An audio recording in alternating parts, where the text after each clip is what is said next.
ओम नमः शिवाय गुरवे सच्चिदानंदमूर्तये निष्प्रपंचाय शांताय निरालंबाय तेजसे।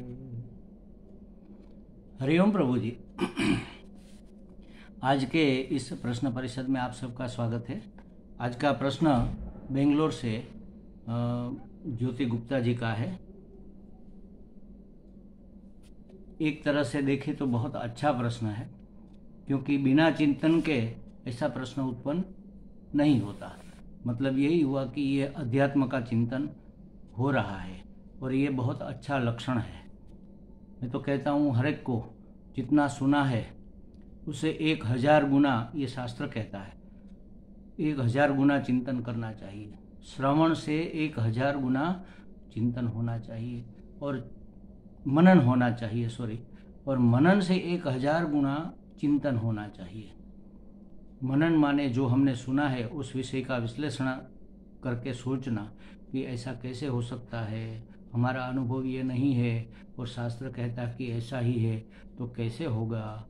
ये सब संशय का निवारण करने का काम मनन में होता है। और मनन होने के बाद निश्चय हो जाता है कि नहीं नहीं यही सही है और इस तरह से ये सही है। तो जिस तरह से हमें वह सही लगे उसको दृढ़ करना, उसका नाम है चिंतन या निधिध्यासन। तो ज्योति जी ने बहुत मनन और चिंतन किया लगता है, तभी ये प्रश्न वैसे गहरा भी है और सामान्य भी है, लेकिन ये मनन का परिणाम है, चिंतन का परिणाम है, ये तो हम कह सकते हैं। उसने पूछा है जैसे प्रारब्ध के हिसाब से हमें फल मिलता है, बात सही है, और उतना ही मिलता है क्योंकि समय से पहले और भाग्य से ज़्यादा कुछ नहीं मिलता, किसी को नहीं मिलता, ये बात भी सही है। जितना भाग्य में होता है उतना ही मिलता है और तभी मिलता है, और उस समय उस हिसाब से उतनी मात्रा में ही मिलता है, ये भी सही है। फल जो प्राप्त होना है उसके हिसाब से कर्म होते रहते हैं। यहाँ पर थोड़ी सोच कच्ची है, यहाँ थोड़ा फर्म होना चाहिए, थोड़ी सोच को जरा संभालनी चाहिए, मतलब कि स्पष्ट कर लेना चाहिए। फल जो प्राप्त होना है उसके हिसाब से कर्म होते हैं। आपका मतलब यही है कि हम ऐसा कर्म जब भी करते हैं जिसका परिणाम हमें सुख या दुख मिले, तो वह सुख दुख हमारे भाग्य में होगा, इसलिए हमसे ऐसा कर्म हो गया। तो एक तरह से ये बात सही है, लेकिन इसमें एक शब्द आपने नहीं लगाया, मैं लगा देता हूँ, इसलिए ये गलत है। फल जो प्राप्त होना है उसके हिसाब से ही कर्म होते हैं, ऐसा नहीं है। फल के भोग के लिए ही कर्म होते हैं, ऐसा नहीं है। अगर ऐसा है तो आपने जो पूछा है आगे, तो नए कर्म कब होते हैं और इस आवागमन से कैसे छूटा जाए, ये भी बहुत बढ़िया बात आपने पूछ ली। तो नए कर्म कब होते हैं? अगर ऐसा ही होता तो नए कर्म होते ही नहीं।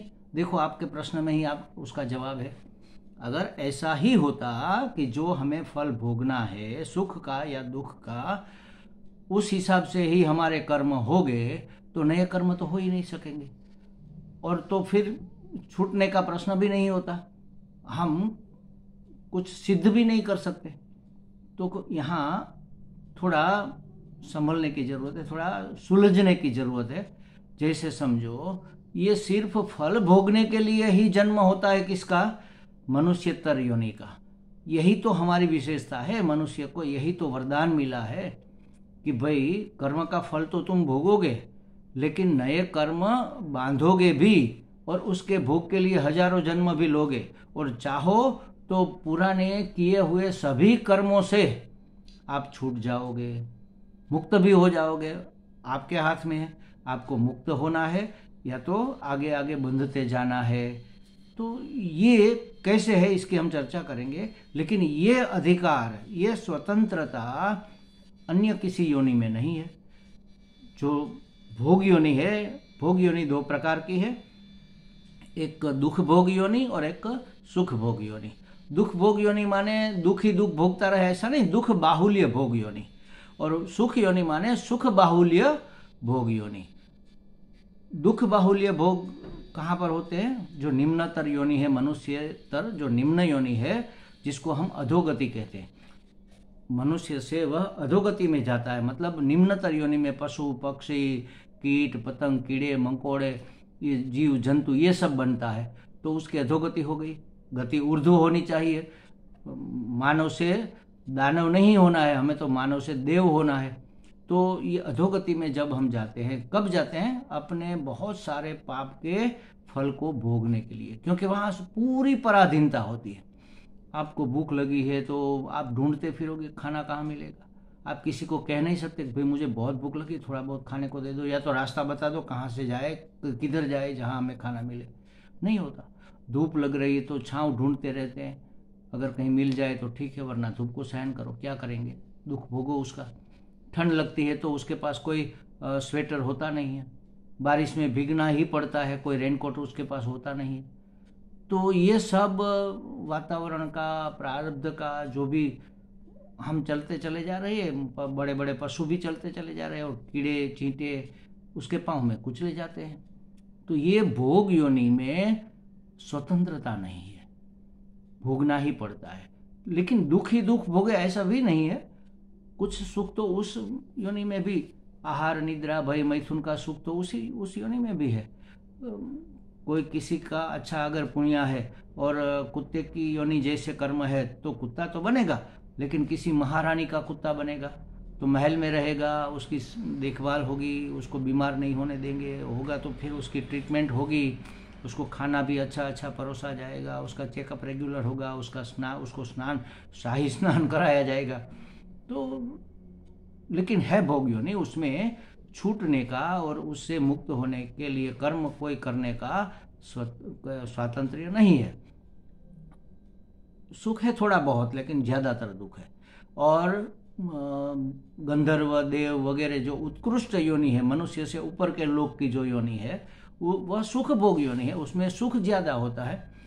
हम मानते हैं कि वहाँ दुख नहीं होता, ऐसा नहीं है, वहाँ भी दुख होता है थोड़ा बहुत। दुख पीड़ा नहीं होती वहाँ पर, शारीरिक पीड़ा शायद नहीं होती, लेकिन दुख तो मन की स्थिति है, तो दुख तो वहाँ पर भी होता है। वो भी सोचेगा कि अरे ये इंद्र की सभा में नृत्यांगना नृत्य कर रही है, लेकिन हमें चेहरा बिल्कुल साफ तो दिख नहीं रहा, हम तो इतने दूर बैठे हैं, अब हमें नज़दीक जाने का मौका कैसे मिले, इंद्र के पास में इंद्र का मित्र बनकर रहने का मौका कभी मिले। मतलब कि हमें कैबिनेट मंत्री कब बनाया जाएगा, अभी तो मंत्री भी नहीं बने, सिर्फ धारासभ्य रह गए, मंत्री बनेंगे, फिर कैबिनेट मंत्री बनेंगे, केंद्र में जाएंगे, फिर ये सब जैसे यहाँ रहता है ना, वहाँ वैसा ही रहता है। तो थोड़ा बहुत तो वहाँ भाई मानसिक दुख होता है, करे हम तो इतने अच्छे कर्म क्यों हमने नहीं किए कि इंद्र के पास जाकर बैठ सके, ये तो वहाँ पर भी रहता है। तो वहाँ पर भी अच्छे कर्म करके मुक्त होने का या पुण्य पैदा करने का या पाप पैदा करने का वहाँ पर अवसर नहीं है। कोई देवता अगर किसी को श्राप दे देता है तो उसने पाप नहीं किया, उसको पाप नहीं लगेगा। क्यों? क्योंकि जिसको श्राप मिला उसके प्रारब्ध में ये भोगना था, इसलिए ऐसी ईश्वर की प्रेरणा होती है, ऐसा मैं मानता हूँ। तो ये दोनों योनि की बात हो गई। ये सिर्फ कर्म करके अपना भोग प्राप्त करने के लिए है।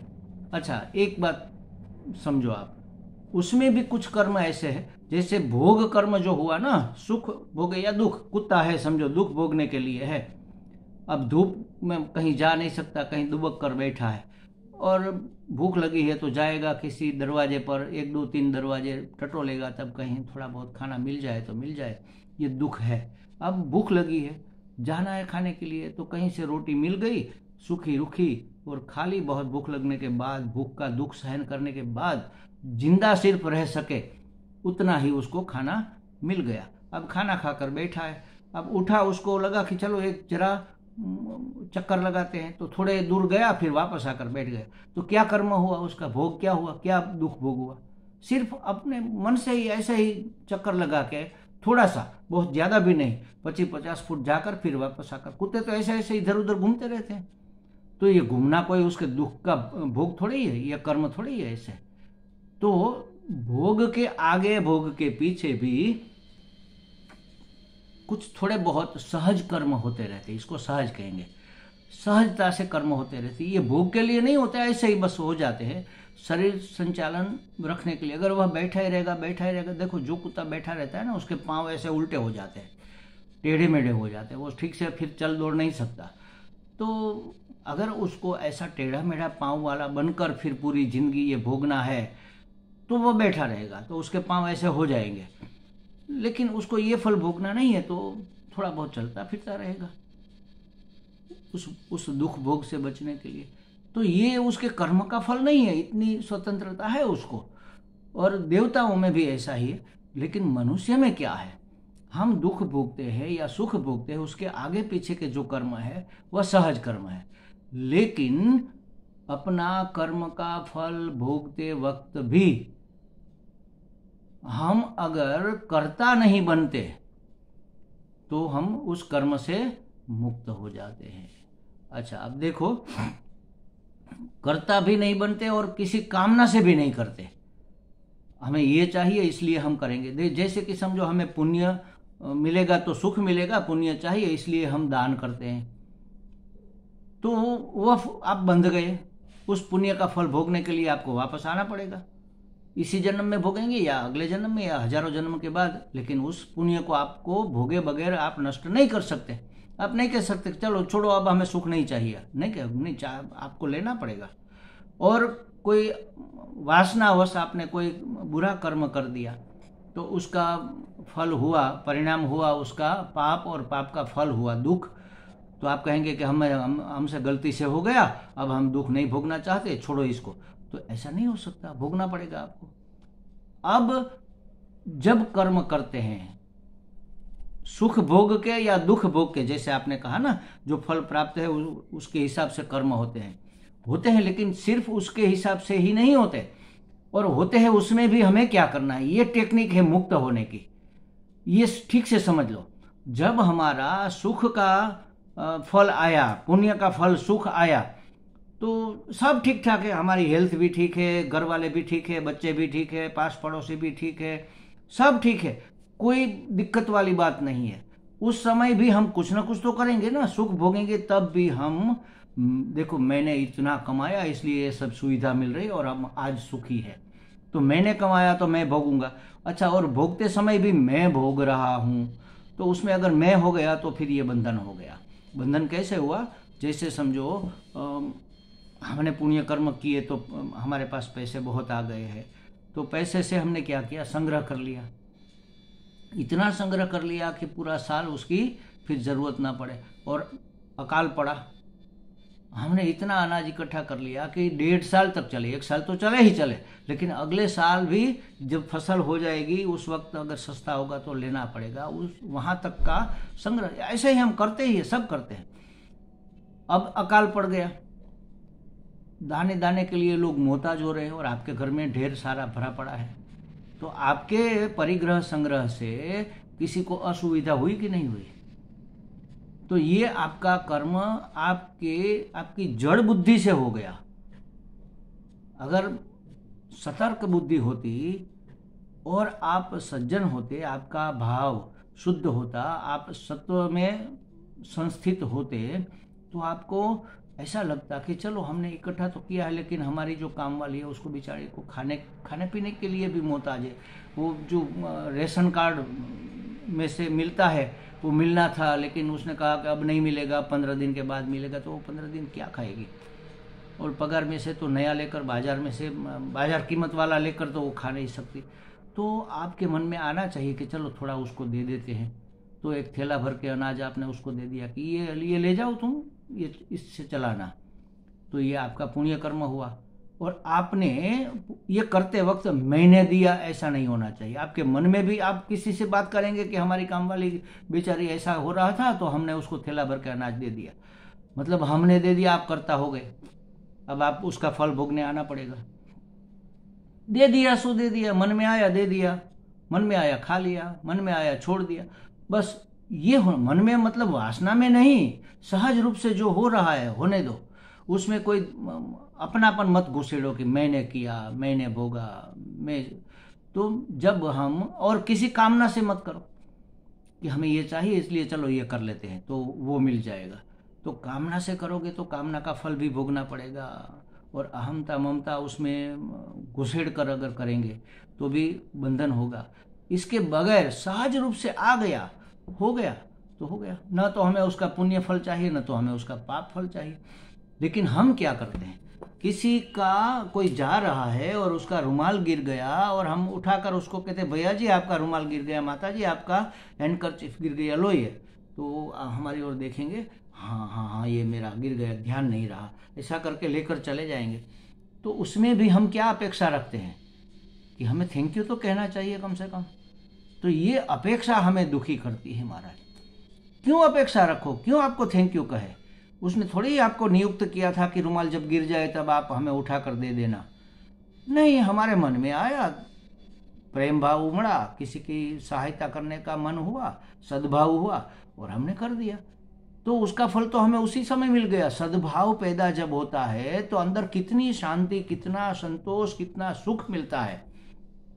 ये हमारे कर्मों का तुरंत का फल मिल गया। अब थैंक यू की अपेक्षा क्यों रखते हो? और थैंक यू की अपेक्षा रखी और उसने थैंक यू कहा तो आप ज्यादा खुश हो, हाँ देखो उसने थैंक यू कहा, तो ये फल भोग हो गया। और भोगते समय मुझे थैंक यू कहा तो ये सकाम कर्म हो गया। आई बात समझ में? तो कोई अपेक्षा नहीं। हम तो रुमाल किसी को देते हैं तो भी अपेक्षा रखते हैं, अरे कम से कम थैंक यू तो कहना चाहिए। क्यों कहना चाहिए भाई? उसकी मर्जी, कहे ना कहे, कहे तो ठीक है, नहीं कहे तो और भी ठीक है, अच्छा है। हमें हमारा अहंकार पुष्ट नहीं होगा, नहीं कहा तो हमारा अहंकार पुष्ट नहीं होगा, कहेगा तो क्या होगा, हमारा अहंकार पुष्ट होगा। तो ये फल आया। अब उस अहंकार को गलाने में और ज्यादा मेहनत करनी पड़ेगी। अहंकार जब तक नहीं गलेगा आप मुक्त नहीं हो पाएंगे। मतलब कि वो स्मूथ होना चाहिए, सात्विक हो जाना चाहिए। तो ये तो हमने अहंकार को पुष्ट किया, दृढ़ किया। तो हमारी अपेक्षा हमें कर्मों में बांधने के लिए एक रस्सी वो बनती है और दूसरी बनती है हमारी कामना, कामना कह लो, अपेक्षा कह लो, और दूसरा बनता है हमारा अहम, उसमें घुस जाना, मैंने किया, मैंने भोगा, कर्ता भोक्ता हो जाना। और कामना या अपेक्षा रख देना। तो ये हमारे नए कर्म बनते हैं। कर्म फल भोगते समय हम नए कर्म बांध रहे तो कैसे छूटेंगे? तो अगर कोई कामना, कोई अपेक्षा के बगैर जो आया सामने वह कर लिया, उसमें मैं कर्ता भोक्ता न बनूं, मैं करता हूं ऐसा हम न सोचे, और किसी से कोई अपेक्षा न रखे। जैसे समझो कि भाई आज हमें क्या कहेंगे, दही भल्ला खाने की इच्छा हुई और हमने घर में कह दिया कि भाई आज दही भल्ला बनाओ अच्छे से, बहुत बहुत समय से नहीं खाया तो कुछ आज हो जाए। तो घर वालों हाँ हाँ ठीक है चलो आज दही भल्ला बनाएंगे। और हम तो सोच रहे थे कि इतना मज़ा आएगा, हम इतने सारे खा जाएंगे, बहुत दिनों से नहीं खाया, आज तो एक दो और ज़्यादा भी खा लेंगे। और आपके प्रारब्ध में उसका सुख ज़्यादा भोगना नहीं था। दही भल्ला तो था लेकिन दही भल्ला से ज़्यादा सुख तो इतने अच्छे नहीं बने जितना आप सोच रहे थे। तो आप ज़्यादा तो क्या, जितना खाना चाहिए उतने भी नहीं खा सके। आपने कहा ठीक है, बहुत ठीक नहीं बने, हमें मज़ा नहीं आया, कुछ और है तो खाने को दे दो, ये जमता नहीं है, हमें स्वाद नहीं लगता इसका। तो एक दो खा लिया और फिर उसको निगलेक्ट कर दिया, धकेल दिया कि ले लो, ये ले लो, हमें नहीं खाने हैं, हमें और कुछ दे दो। कुछ नहीं है तो सेव वेव पूरी पूरी जो पड़ा है पुराना मठरी बठरी वो दे दो, हम ये खा लेंगे चाय के साथ या दही छाछ के साथ, ये हमें नहीं खाना है। क्यों? आई बात समझ में? तो जब हमारे प्रारब्ध में नहीं होता, अपेक्षा रखने के बाद भी शायद वह थोड़ा बहुत मिल भी जाए मेहनत करने से, लेकिन उसका सुख हमें जो मिलना था उस भोग से वो नहीं मिलता। तो प्रारब्ध में तो नहीं है महाराज, इसका मतलब यही हुआ। तो हम नए कर्म करते हैं, कर्म तो बांध लिए, मुझे खाने हैं, अपेक्षा रखी और आ गए और दुखी भी हो गए मन में कि अरे ये बेकार हो गया दही भल्ला, कितने दिनों के से खाने की इच्छा थी, मिला लेकिन कुछ मज़ा नहीं आया। तो कर्म करने में हम अपेक्षा न रखें, हम कामना न रखें और अपना अहंकार उसमें न घुसेड़े कि मैंने किया, कर्ता भोक्ता न बने, तो वह कर्म हमें बांधेंगे नहीं। और जो होंगे किसी की भलाई के लिए हो जाएंगे, उसमें मैंने भला किया, मैंने पुण्य कर्म किया, ऐसा भी भाव नहीं होगा, तो धीरे धीरे आपका अंतःकरण शुद्ध होता जाएगा। और शुद्ध अंतःकरण में 3 चीजें निकल जाती है धीरे धीरे, तब शुद्ध माना जाता है। एक तो वासना का क्षय हो गया, धीरे धीरे धीरे वासना क्षय हो गया। और फिर आपने ऐसे सत्संग वत्संग वगैरह सुनकर उसका चिंतन भी किया, तो तत्व का ज्ञान भी हो गया। अब वासना क्षय हो गया तो कुछ करने का मन नहीं होता ना, तो मनोनाश भी हो गया। मनोनाश माने मन अब वह राजसिक तामसिक नहीं रहा, अब वासना वह राजसिक तामसिक नहीं रही, थोड़ी बहुत रही, वह भी सात्विक रही। तो वासना क्षय, मनोनाश और तत्व ज्ञान, ये 3 को प्राप्त करने का अधिकारित्व आपके अंतःकरण में, इस 3 के कारण ज्ञान प्राप्ति का अधिकार आपके अंतःकरण में आ गया। तो फिर आप श्रवण करो, उसके ऊपर मनन करो, निधिध्यासन करो, जीवन मुक्त हो जाओ। आपने पूछा है ना, तो नए कर्म कब होते और ऐसे संसार का आवागमन कैसे छूटता है? जब आप इस हिसाब से सहज रूप से जो आया सो कर दिया, हमारे नसीब में था वो हो गया, कोई अपेक्षा नहीं, कोई कामना नहीं, कोई कर्तापन नहीं, तो आप छूट जाओगे आवागमन से। कोई वासना नहीं, हमारी बहुत सारी कामनाएं, बहुत सारी वासनाएं अधूरी रह जाती है, उसको पूरा करने के लिए जन्म लेना पड़ता है। और दूसरा कारण, हमने जो कर्म किए, अहंकार डालकर, अपेक्षा रखकर, कामना करके सकाम कर्म किए, उसका फल भोगने के लिए जन्म होता है। 2 कारण से हमारा आवागमन होता है, एक तो हमारे कर्मों का फल भोगने के लिए, और दूसरा हमारी वासनाओं को संतुष्ट करने के लिए, वासना का भोग करने के लिए। कोई कामना ही नहीं है तो किस काम से जाएंगे आप? हम कहेंगे कि आप यहाँ गुजरात में आ जाओ, आप कहेंगे स्वामी जी कोई वहाँ का काम नहीं निकला तो हम ऐसे ही कैसे आ सकते? कभी प्रवास का काम निकला, पिकनिक का निकला, या यात्रा का निकला, या कोई बिजनेस का काम निकला, तो हम जरूर आएंगे, आपसे जरूर मिलेंगे। बिना हेतु के तो हम ऐसे ही नहीं जाते ना, तो भगवान क्यों भेजेंगे भाई? हेतु रहता है उसमें। हमारी वासना को, हमारी कामनाओं की पूर्ति के लिए हमें जन्म लेना पड़ता है, हमारे पाप पुण्य का फल भोगने के लिए हमें जन्म लेना पड़ता है। तो ये आवागमन मिट जाएगा, उसका कारण मिटा दो, आवागमन मिट जाएगा। कारण मिटेगा अज्ञान को दूर करने से, ज्ञान होने से कि भाई मैं मरता नहीं हूँ, मैं तो अखंड अमर आत्मा हूँ। जन्म किसका होता है? शरीर का होता है, अंतःकरण का होता है, सूक्ष्म शरीर का होता है। उसमें जब वासना कामना रहती है तो होता है। अब तक हमने कर्म किए, बहुत से पाप पुण्य किए, लेकिन अब ज्ञान हो गया तो वो सब जलकर खाक हो जाएंगे।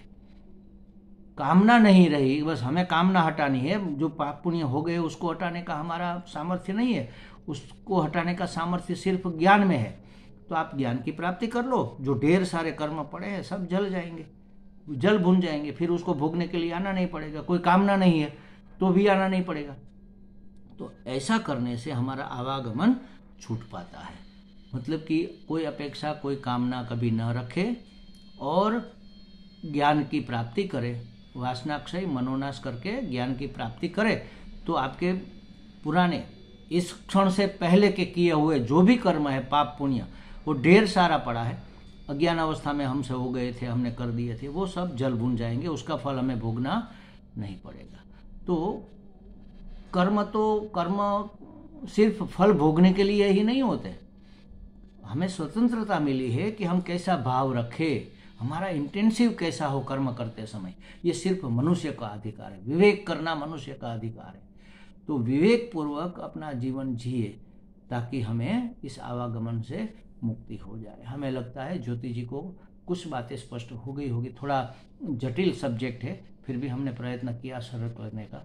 और भी समझ में नहीं आए तो और भी फिर दूसरी बार पूछ लेना, इसमें कोई दिक्कत वाली बात नहीं है। ओम हरि ओम।